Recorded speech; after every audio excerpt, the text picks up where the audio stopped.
E aí, tudo pronto para aquela revisão intensiva para a prova de desenvolvimento humano? Então, este é o lugar certo. A gente vai passar pelos conceitos mais importantes para ajudar a garantir aquela nota boa. Vamos começar?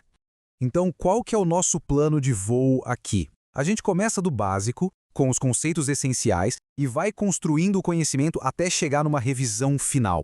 A ideia é que ninguém saia daqui com dúvida, beleza? Bom, para a gente começar com o pé direito, precisamos firmar a base, né? E a base de tudo são dois conceitos, o que é desenvolvimento humano e o que significa essa ideia de ciclo vital.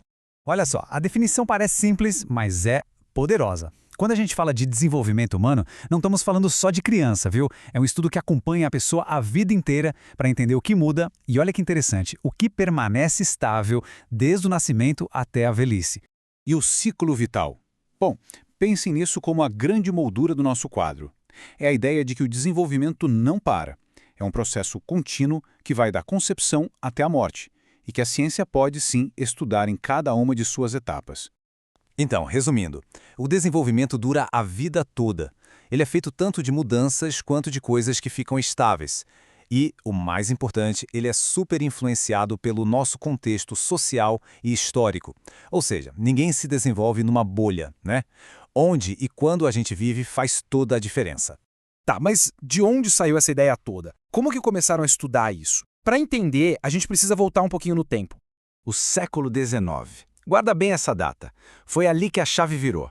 Foi quando os primeiros estudos científicos de verdade começaram a aparecer, focados em entender como a gente se desenvolve. E o foco inicial era principalmente nas crianças. E o que ajudou a expandir essa visão? Histórias incríveis, como a do Vitor, o menino selvagem de Averon. Imagina uma criança encontrada vivendo sozinha na floresta. Esse caso foi um divisor de águas. De repente, todo mundo queria saber como a gente aprende a falar, como o ambiente molda quem a gente é. As perguntas que o caso do Vitor levantou foram essenciais para a psicologia do desenvolvimento. Beleza, já vimos a história. Agora, como é que se analisa esse processo todo? Para facilitar o estudo, os especialistas dividiram o desenvolvimento em 3 grandes dimensões. Mas um spoiler, elas andam sempre de mãos dadas. São elas: o desenvolvimento físico, o cognitivo e o psicossocial. Pensa que é como ter 3 óculos diferentes para olhar para a mesma pessoa. Cada um mostra um detalhe, mas só juntando os 3 é que a gente tem a imagem completa. E aqui está o pulo do gato para entender isso. Pensa numa coisa simples: aprender a falar. No lado físico, a boca e o cérebro da criança precisam estar maduros o suficiente para formar os sons. No cognitivo, ela precisa aprender as palavras e o que elas significam. E no psicossocial, ela está ali, se conectando com os pais, criando laços enquanto se comunica. Viu como está tudo junto e misturado? Uma coisa não acontece sem a outra. Agora que a gente já tem as ferramentas, as 3 dimensões, vamos fazer uma viagem no tempo. Vamos passar por todo o ciclo da vida, que é dividida em 8 grandes fases, pelo menos como se costuma ver nas sociedades ocidentais. Isso mesmo, são 8 períodos. E o mais importante aqui é sacar que cada fase tem suas próprias características, seus próprios desafios, suas próprias missões, digamos assim. Olha só esse mapa da vida. A gente começa no período pré-natal, ainda na barriga. Depois vem a primeira infância super dependente, na segunda infância já começa a ter mais autocontrole, na terceira as amizades viram o centro de tudo, aí vem a famosa adolescência com aquela busca por identidade. No início da idade adulta é hora de firmar carreira, família, na meia-idade o corpo pode começar a mudar e as responsabilidades aumentam, e por fim na terceira idade a gente lida com perdas e reflete sobre a vida. O importante para a prova é ter uma ideia geral do que marca cada fase.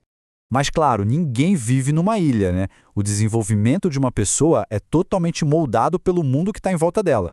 Isso aqui é uma frase para guardar. A gente é ser social. Desde o primeiro dia, a gente se desenvolve dentro de um contexto que é social e histórico. Somos, em grande parte, um produto do nosso tempo e do lugar onde nascemos. E que fatores são esses? Bom, a lista é grande. A família, claro, a condição socioeconômica, a cultura e etnia, até a vizinhança onde se cresce e, claro, o momento histórico. Todos esses elementos se misturam e influenciam quem a gente se torna ao longo da vida. Ufa! Bastante coisa, né?